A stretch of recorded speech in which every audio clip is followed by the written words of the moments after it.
My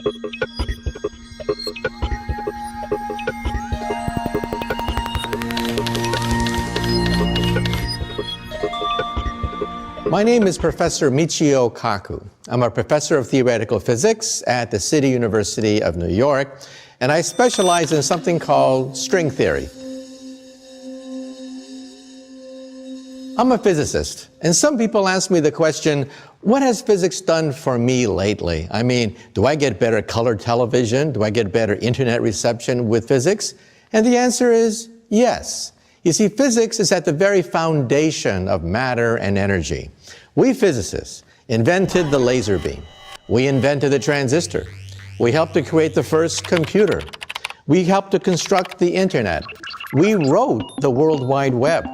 In addition, we also helped to invent television, radio, radar, microwaves, not to mention MRI scans, PET scans, X-rays. In other words, almost everything you see in your living room, almost everything you see in a modern hospital at some point or other can be traced to a physicist. Now, I got interested in physics when I was a child. When I was 8, a great scientist had just died. I still remember my elementary school teacher coming into the room and announcing that the greatest scientist of our era has just passed away. And that day, every newspaper published a picture of his desk, the desk of Albert Einstein. And the caption said, I'll never forget, the unfinished manuscript of the greatest work of the greatest scientist of our time. And I said to myself, why couldn't he finish it? I mean, what's so hard? It's a homework problem, right? Why didn't he ask his mother? Why can't he finish this problem? So as a child of 8, I decided to find out what was this problem. Years later, I began to realize that it was the theory of everything, the unified field theory, an equation that would summarize all the physical forces in the universe, an equation like E equals mc squared. That equation is half an inch long, and that equation unlocks the secret of the stars. Why do the stars shine? Why does the galaxy light up? Why do we have energy on the earth? But then there was another thing that happened to me when I was around 8 years old. I got hooked on the Saturday morning TV shows, in particular, Flash Gordon. And I was hooked. I mean, every Saturday morning, watching programs about aliens from outer space, starships, ray guns, invisibility shields, cities in the sky. That was for me. But after a few years, I began to notice something. First of all, I began to notice that, well, I didn't have blonde hair and blue eyes. I didn't have muscles like Flash Gordon, but it was a scientist who made the series work. In particular, a physicist. He was the one who discovered the ray gun, the starships. He was the one who created the invisibility shield. And then I realized something else. If you want to understand the future, you have to understand physics.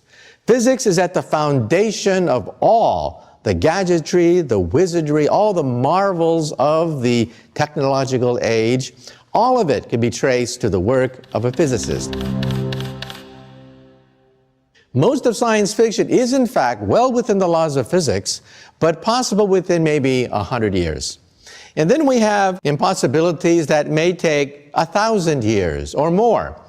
That includes time travel, warp drive, higher dimensions, portals through space and time, stargates, wormholes. You know, if you were to meet your great-grandparents of the year 1900, they were dirt farmers back then. They didn't live much beyond the age of 40 on average. Long-distance communication in the year 1900 was yelling at your neighbor. And yet, if they could see you now with iPads and iPods and satellites and GPS and laser beams, how would they view you? They would view you as a wizard or sorcerer. However, if we can now meet our grandkids of the year 2100, how would we view them?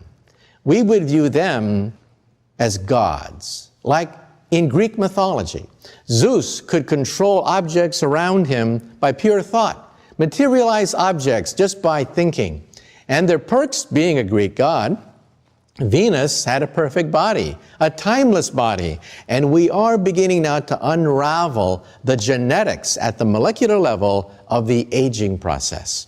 And then Apollo, he had a chariot that he could ride across the heavens. We will finally have that flying car that we've always wanted to have in our garage. By the year 2100, we will have the power of the gods. To paraphrase Arthur C. Clarke, any sufficiently advanced technology is indistinguishable from divinity. So let's now begin our story. The history of physics is the history of modern civilization. Before Isaac Newton, before Galileo, we were shrouded with the mysteries of superstition. People believed in all sorts of different kinds of spirits and demons. What made the planets move? Why do things interact with other things? It was a mystery. So back in the Middle Ages, for example, people read the works of Aristotle. And Aristotle asked the question, why do objects move toward the earth? And that's because, he said, objects yearn to be united with the earth. And why do objects slow down when you put them in motion? Objects in motion slow down because they get tired. These are the works of Aristotle, which held sway for almost 2,000 years until the beginning of modern physics with Galileo and Isaac Newton. When the ancients looked at the sky was full of mystery and wonder. And in the year 1066, the most important date on the British calendar, there was a comet which sailed over the battlefield of Hastings. It frightened the troops of King Harold, and a young man from Normandy swept into England and defeated King Harold at the Battle of Hastings, creating the modern British monarchy. But the question is, where did the comet come from? What was this comet that mysteriously paved the way for the coming of the British monarchy? Well, believe it or not, that same comet, the very same comet that initiated the British monarchy, sailed over London once again in 1682. This time, everyone was asking the question, where do comets come from? Do they signal the death of the king? Why do we have messengers from the heavens in the sky? Well, one man dared to penetrate the secrets of comets, and that was Isaac Newton. In fact, when Isaac Newton was only 23 years old, he stumbled upon the universal force of gravitation. According to one story, he was walking on his estate in Woolsthorpe, and he saw an apple fall. And then Isaac Newton saw the moon. And then he asked the key question which helped to unlock the heavens. If apples fall, does the moon also fall? And the answer was yes. And that answer overturned thousands of years of mystery and speculation about the motions of the heavens. The moon is in free fall. Just like an apple, the moon is constantly falling toward the earth. It doesn't hit the earth because it spins around the earth and the earth is round, but it's acting under a force of gravity. So Newton immediately tried to work out the mathematics, and he realized that the mathematics of the 1600s was not sufficient to work out the motion of a falling moon. So what did Isaac Newton do? When he was 23 years old, not only did he stumble upon the force of gravity, but he also created calculus. In fact, he created calculus at the rate at which you learn it when you're a freshman in college. And why did he create calculus? To calculate the motion of a falling moon. The mathematics of his age was incapable of calculating the trajectories of objects moving under an inverse square force field. And that's what Isaac Newton did. He worked out the motion of the moon.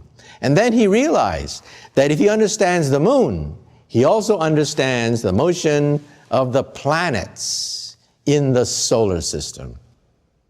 And Isaac Newton invented a new telescope. It was the reflecting telescope, and he was tracking the motion of this comet. Well, it turns out that everyone was talking about the comet, including a rather wealthy Englishman by the name of Edmund Halley. So Edmund Halley, being a wealthy merchant, decided to make a trip to Cambridge to talk to England's illustrious scientist, Sir Isaac Newton. Well, Edmund Halley asked Newton, "What do you make of this comet? No one understands comets. They're a mystery. They've been fascinating people for centuries, for millennia. What are your thoughts?" And then, I paraphrase, but Isaac Newton said something like this. He said, "Oh, that's easy. That comet is moving in a perfect ellipse. It's moving in an inverse square force field. I've been tracking it every day with my reflecting telescope, and the path of that comet conforms to my mathematics exactly." And of course, we don't know what Edmund Halley's reaction was, but I paraphrase. He must have said something like this: "For God's sake, man, why don't you publish the greatest work in all of scientific history? If correct, you have decoded the secret of the stars, the secret of the heavens. Nobody understands where comets come from." And then Newton responded and said, "Oh, well, it costs too much. I mean, I'm not a wealthy man. It would cost too much to summarize this calculus that I've invented and to work out all the motion of the stars." And then Halley must have said this: "Mr. Newton, I am a wealthy man. I have made my fortune in commerce. I will pay for the publication of the greatest scientific work in any language." And it was Principia, the principles, the mathematical principles that guide the heavens. Believe it or not, this is perhaps one of the most important works ever written by a human being in the 100,000 years since we evolved from Africa. Realize that this book sets into motion a physics of the universe. Forces that control the motion of the planets. Forces which can be calculated. Forces which govern the motion of cannonballs, rockets, pebbles.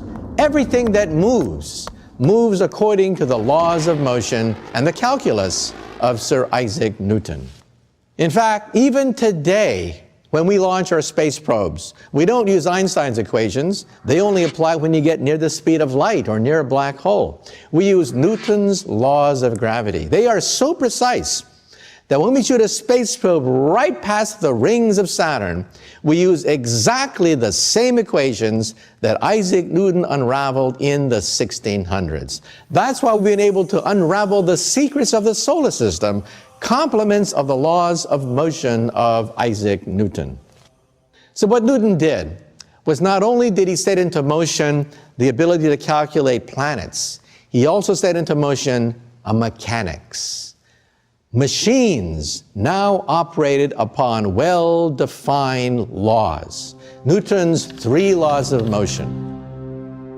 The first law of motion says that objects in motion stay in motion forever unless acted on by an outside force. You see that in an ice skating rink. You shoot a puck and it goes all the way down forever unless acted on by an outside force. That's different from Aristotle's law of motion. Aristotle said objects in motion eventually stop because they get tired. The second law of motion says force is mass times acceleration, and that equation made possible the Industrial Revolution. Steam engines, locomotives, factories, machines, all of it due to the mechanics set into motion by Isaac Newton's second law of motion, force is equal to mass times acceleration.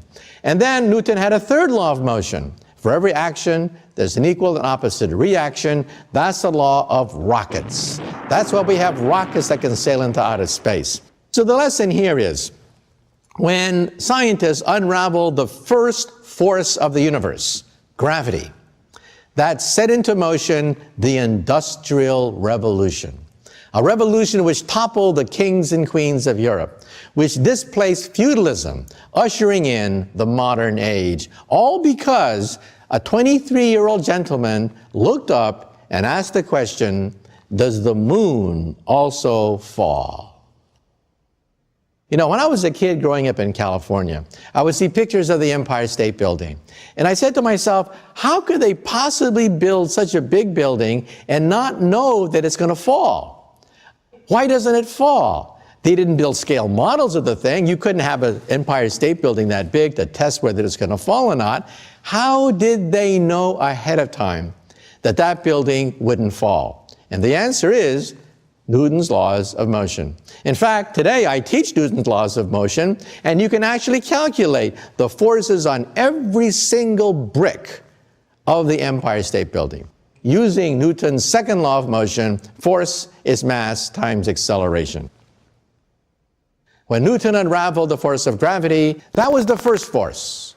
Now let's take a look at the second force, an even greater force which has touched all of our lives, and that is the electromagnetic force.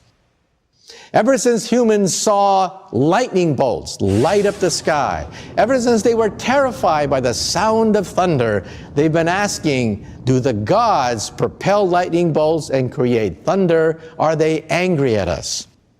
Scientists began to realize that the lightning bolts and the thunder can be duplicated on the earth, that we can actually create mini lightning bolts using electricity.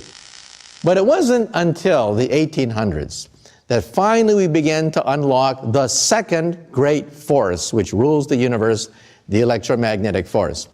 Michael Faraday would give Christmas lectures in London, fascinating everyone from adults to children. And he would demonstrate the incredible properties of electricity. Some people, for example, ask a simple question. If you're in a car or an airplane and you get hit by a lightning bolt, why don't you all get electrocuted? Why don't you all die? Well, Faraday answered the question. He would create a cage. He would walk into this steel cage, electrify it, and he wouldn't get electrocuted at all. That's called the Faraday cage, and every time you walk into a metal structure, you get shielded by this metal object. Well, what Michael Faraday did was he helped to unleash the second great revolution with something called Faraday's law. A moving wire in a magnetic field has its electrons pushed, creating an electrical current. That simple idea unleashed the electric revolution. And that's why we have hydroelectric generators, dams that can produce enormous amounts of power. That's why people build nuclear power plants. That's why we have electricity in this room right now. On a very small scale, you use that in your bicycle. When you put a bicycle lamp on your bicycle, the turning of the wheel spins a magnet. The magnet then pushes electrons in a wire, and that's why electricity lights up in your bicycle lamp. So in other words, electricity and magnetism were unified into a single force. We once thought that electricity and magnetism were separate. Now we know they are, in fact, the same force. So if a moving magnet can create an electric field, this means that a moving electric field can create a magnetic field. But if they can create each other, why can't they oscillate and create a wave? So that moving electric fields create magnetic fields, create electric fields, create magnetic fields, infinitum, to create a wave. Well, around the time of the American Civil War, a mathematical physicist, James Clerk Maxwell, calculated, using the work of Faraday, the velocity of this wave. In one of the greatest breakthroughs of all time, James Clerk Maxwell calculated the velocity of this wave and found out it was the velocity of light. And then he made this incredible discovery. This is light. That's what light is. It doesn't by accident travel at the speed of electricity. It is light itself. And the equations were written down by James Clerk Maxwell. Unfortunately, Michael Faraday himself did not have a formal education. He could not put into mathematical form his own work. James Clerk Maxwell was a theoretical physicist, just like myself. He wrote down the mathematical physics of oscillating electric fields and magnetic fields, and they are called Maxwell's equations. These equations have to be memorized by every physicist in grad school. You cannot get your PhD without memorizing these equations. Every engineer who deals with radar and radio has to memorize these equations. And so, if you go to Berkeley, where I got my PhD, you can buy a t-shirt which says, "In the beginning, God said, the four-dimensional divergence of an antisymmetric second-rank tensor equals 0, and there was light." Ladies and gentlemen, this is the equation for light. The consequences of the electromagnetic revolution touch all of us. This is a picture of the Earth from outer space. Look at this picture. Europe, electrified. You can actually see the fruits of all of our efforts to create electricity, to energize our lives in one picture, seeing the Earth from outer space. So let's now talk about how Faraday and Maxwell's work touches your life as well. This is the internet. The internet is a simple byproduct of the electromagnetic force, and you can see that where there is the internet, there's prosperity. There is science, there's entertainment, there's economic activity. Where there's no internet, there's poverty. And in the future, the internet will be miniaturized and it'll be placed in your glasses. Your glasses will recognize people's faces and display their biography next to the image as you talk to them. And then when they speak Chinese to you, your glasses will translate Chinese into English and print out subtitles right beneath their image. So in the future, you will know exactly who you are talking to without even talking to them. And this means that at a cocktail party, if you're looking for a job, but you don't know who the heavy hitters are, in the future, you will know exactly who to suck up to. In the future, chips will only cost a penny, because we can manufacture tinier and tinier transistors. You will have Faraday's electromagnetic force inside your body. This is a pill. It has a chip in it. The chip is smaller than an aspirin pill. It also has a TV camera and a magnet. When you swallow it, the magnet guides the camera, taking pictures of your stomach, your intestines, because we all know what middle-aged men fear the most, colonoscopies. And this gives new meaning for the expression, Intel inside. Now, let's talk about the next great forces which rule the universe. We talked about gravity, which allows us to calculate the motion of the planets. The mechanics created by Newton helped to unleash the Industrial Revolution.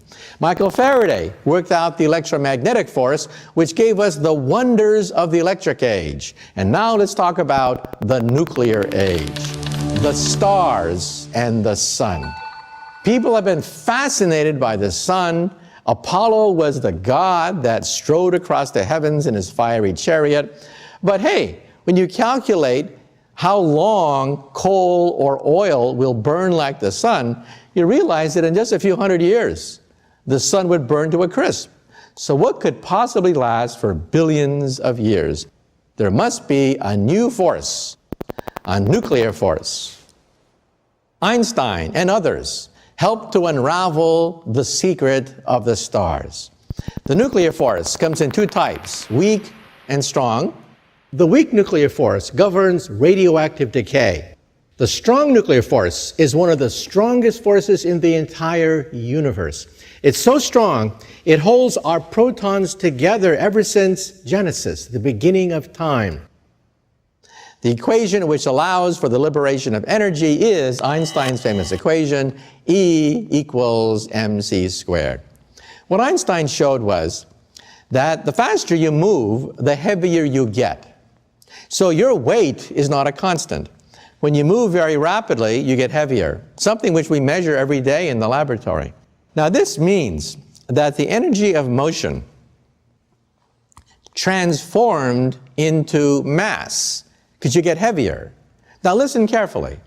The faster you move, the heavier you get. which means the energy of motion, E, turns into m, your mass. And the relationship between E and m is very simple. It takes 1 second to write it down on a sheet of paper. It is exactly E equals mc squared. So the nuclear force helped to explain the secret of the sun, but it also created a Pandora's box. Because inside the nucleus of the atom are particles. And when you smash these particles, what do you get? More particles. And when you smash them, what do you get? More particles. In fact, we are drowning in subatomic particles. Hundreds, thousands of subatomic particles every time we smash atoms. Now, we smash atoms using something called atom smashers or particle accelerators. I built my own particle accelerator when I was in high school. When I was in high school, I went to my mom one day and I said, "Mom, can I have permission to build a 2.3 million electron volt betatron particle accelerator in the garage?" And my mom said, "Sure, why not? And don't forget to take out the garbage." So I went to Westinghouse, and as a high school kid, I asked for 400 pounds of transformer steel. I asked for 22 miles of copper wire, because I wanted to create a 6 kilowatt, 10,000 Gauss magnetic field to energize my atom smasher. With 22 miles of copper wire, how could you wind it? We did it on the high school football field. I put 22 miles of copper wire on the goalpost, gave it to my mother. She ran to the 50-yard line, unraveling the spool of wire. She gave it to my father, who then ran to the goalpost, and we wound 22 miles of copper wire on the high school football field. Well, finally, my atom smasher was ready. It consumed 6 kilowatts of power. That's every single ounce of power that my house could deliver. I plugged my ears, I closed my eyes, I turned on the power, and I heard this huge crackling sound as 6 kilowatts of power surged through my capacitor bank. And then I heard a pop, pop, pop sound as I blew out every single circuit breaker in the house. The whole house was plunged in darkness. My poor mom, every time she'd come home, she would see the lights flicker and die. And she must have wondered, why couldn't I have a son who plays baseball? Why can't he learn basketball? And for God's sake, why can't he find a nice Japanese girl? I mean, why does he have to build these machines in the garage? Well, these machines that I built in my garage earned the attention of a physicist, Edward Teller, father of the hydrogen bomb. And he arranged for me to get a scholarship to Harvard. And my career got a head start. He knew exactly what I was doing. I didn't have to explain to him that I was experimenting with antimatter. I was creating anti-electrons in my mom's garage and using atom smashers to eventually create beams of antimatter. Antimatter is the opposite of matter. It has the opposite charge. So an electron has negative charge. The positron, or anti-electron, has positive charge. This means that you can now create anti-molecules and anti-atoms. Anti-hydrogen was made at CERN, outside Geneva, Switzerland, and also at Fermilab outside Chicago, where I have anti-electrons circulating around anti-protons. And in Brookhaven National Laboratory in Long Island, just recently, they detected anti-helium. We have 2 antiprotons with 2 antineutrons to create anti-helium. For every piece of matter, there's a counterpart which is made out of antimatter. And when the two collide, by the way, it releases the greatest energy source in the universe. It is 100% conversion of matter to energy by Einstein's equations, E equals mc squared. Inside the nucleus of the atom, we have particles upon particles when you smash them apart. In the 1950s, we were drowning in subatomic particles. In fact, J. Robert Oppenheimer, the father of the atomic bomb, once made a statement. He declared that the Nobel Prize in physics should go to the physicist who does not discover a new particle this year. That's how many particles were being discovered. So let's talk about the particle zoo.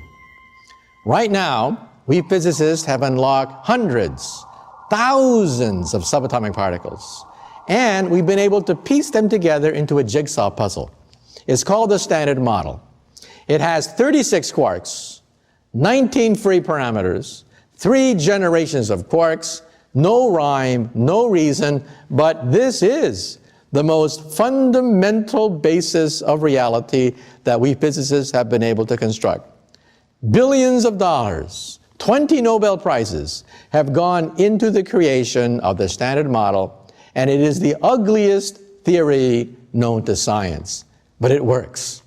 There's one piece missing, and that one piece that's missing is called the Higgs boson. We expect to find it.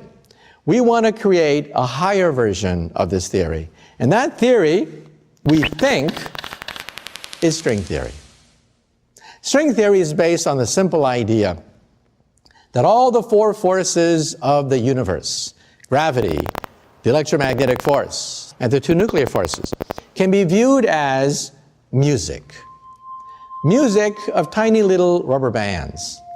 So if I had a super microscope and I could look right into the heart of an electron, what would I see? I would see a vibrating rubber band. And if I twang it, it turns into a neutrino. I twang it again, it turns into a quark. I twang it again, it turns into a Yang-Mills particle. In fact, if I twang it enough times, I get thousands of subatomic particles that have been cataloged patiently by physicists. String theory, we think, is a theory of everything. Now, string theory, in turn, can be summarized in an equation about an inch long. That's my equation. This is called string field theory. And how will we test it? We are building a machine, the biggest machine of science ever built in the history of the human race, outside Geneva, Switzerland. It is the Large Hadron Collider. So the Higgs boson, we think, will be created by the Large Hadron Collider. A tube 17 miles in circumference with 2 beams of protons circulating in opposite directions, then slamming together, creating a shower of particles. And among these particles, we hope to find the Higgs boson. But not only that, we hope to find particles even beyond the Higgs boson. The next set of particles beyond the Higgs boson are sparticles. The next layer of the jigsaw puzzle are called sparticles, superparticles, nothing but higher vibrations, higher musical notes of a vibrating string. And what else could we do? We can also unlock the secrets of the Big Bang. You see, Einstein's equations break down at the instant of the Big Bang and the center of a black hole. The 2 most interesting places in the universe are beyond our reach using Einstein's equations. We need a higher theory, and that's where string theory comes in. String theory takes you before the Big Bang, before Genesis itself. And what does string theory say? It says that there is a multiverse of universes. Where did the Big Bang come from? Well, Einstein's equations give us this compelling picture that we are like insects on a soap bubble, a gigantic soap bubble which is expanding, and we are trapped like flies on flypaper. We can't escape the soap bubble, and that's called the Big Bang theory. String theory says there should be other bubbles out there in a multiverse of bubbles. When 2 universes collide, it can form another universe.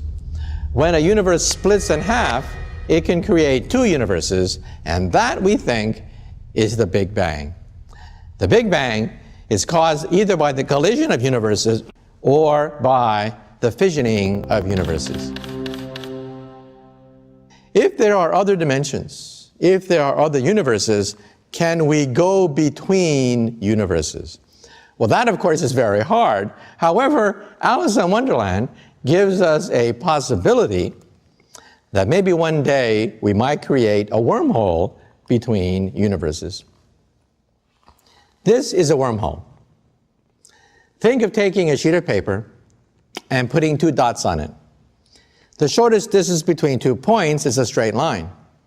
But if I can fold that sheet of paper, then perhaps I can create a shortcut through space and time, called a wormhole. This is a genuine solution of Einstein's equations. We can actually see this in string theory. The question is, how practical is it to go through one of these things? We don't know. In fact, there's a debate among physicists today. Stephen Hawking, many physicists are jumping into the game of trying to figure out whether it's physically possible to go all the way through a wormhole. Because if you could, then you might be able to use this as a time machine. Since string theory is a theory of everything, it's also a theory of time. And time machines are allowed in Einstein's equations, but to build one is extremely difficult. Far more energy is required than a simple DeLorean with plutonium. You know, trillions of years from now, the universe is going to get awfully cold. We think the universe is headed for a big freeze. All the stars will blink out. Stars will cease to twinkle. The universe will be so big, it'll be very cold. At that point, all intelligent life in the universe must die. The laws of physics are a death warrant to all intelligent life. There's only one way to escape the death of the universe, and that is leave the universe. We are now, of course, entering the realm of science fiction, but at least we now have equations, the equations of string theory, which will allow us to calculate if it is possible to go through a wormhole, to go to another universe where it's warmer, and perhaps we can start all over again. If you were to summarize the march of physics over the last 10,000 years, it would be the distillation of the laws of nature into four fundamental forces: gravity, electricity, and magnetism, and the two nuclear forces. But then the question is there a fifth force? A force beyond the forces that we can measure in the laboratory? And believe it or not, there are physicists who've actually looked very carefully for a fifth force. Some people think maybe it's psychic phenomena, maybe it's telepathy, maybe it's something called psi power, maybe it's the power of the mind, maybe consciousness. Well, I'm a physicist. We believe in testing theories to make sure that they are falsifiable and reproducible. We want to make sure that on demand, your theory works every single time without exception. And if your theory fails one time, it's wrong. In other words, Einstein's theory has to work every single time without exception. One time, Einstein's theory is proven to be wrong, the whole theory is wrong. Well, so far we can reproduce these four physical theories, but a fifth theory cannot be reproduced. We've looked for it. Some people think that maybe a fifth force may be short range, like not over the nucleus of the atom, but ranging over several feet. And we can't find any. We physicists in the last 10 years have discovered a new energy source larger than the galaxy itself. Dark energy. Realize that in our universe today, 73% of our universe, the matter and energy, 73% is in the form of dark energy, the energy of nothing. That's what's blowing the galaxies farther and farther apart. That's the energy of the Big Bang itself. Kids ask the question, if the universe banged, then what made it bang? And the answer is dark energy. 73% of the universe's energy is dark energy. 23% is dark matter. Dark matter is invisible matter. If I held it in my hand, it would go right through my hand. It holds the galaxy together. 23% of the universe is dark matter. Stars made out of hydrogen and helium make up 4% of the universe. And then what about us? We, the higher elements, we made out of oxygen, carbon, nitrogen, tungsten, iron, we make up 0.03% of the universe. In other words, we are the exception. The universe is mainly made out of dark energy. The universe is mainly made out of dark matter, overwhelming the stars, overwhelming the galaxies, in fact. Now, what is dark matter, which makes up 23% of the universe? No one knows. String theory gives us a clue, but there's no definitive answer. So in other words, for you young aspiring physicists out there in the audience, You may be saying to yourself right now, why should I go into physics? Because you guys already have a candidate for the unified field theory, right? Just realize that every single physics textbook is wrong. Every single physics textbook on the earth says that the universe is mainly made out of atoms, right? There it is. The universe is mainly made out of atoms. Wrong. In the last 10 years, we have come to the realization that most of the universe is dark. And there's a whole shelf full of Nobel Prizes for the young people who can figure out the secret of dark matter and dark energy. Let me give some advice to you if you are a young physicist, perhaps just getting out of high school, you have dreams of being Einstein, of dreams of working on string theory and stuff like that, and then you hit freshman physics. Let me be blunt. We physicists flunk most students taking elementary physics, and we're more or less encouraged to do so by the engineering department. We don't want to train engineers who make bridges that fall down. We don't want to create engineers that create skyscrapers that fall over. There's a bottom line. You have to know the laws of mechanics. So before you can work with the laws of Einstein, you have to work with the laws of friction, levers, pulleys, and gears. As a consequence, we have a very high flunk-out rate in elementary physics. So if you're a young physicist graduating from high school with stars in your eyes, and you encounter freshman physics for the first time, watch out. If you have a rough time, that's the way it is. I started out my life as an experimental physicist. Then I went to Harvard, and then I talked to my advisor, one of the world's greatest experimental physicists, Professor Pound, and he told me that maybe it's time to give it a rest. He said to me, your skills are much better suited to what you love the most, which is theory, mathematics, the world of higher dimensions. And I realized that he was probably right. The thing about physics, or even science, that really intrigues me the most is to find the most fundamental basis for everything. Rather than trying to massage a theory or make a theory prettier, why not find out why it works? What makes it tick? And that's what I do for a living. I'm a theoretical physicist. Thank you very much.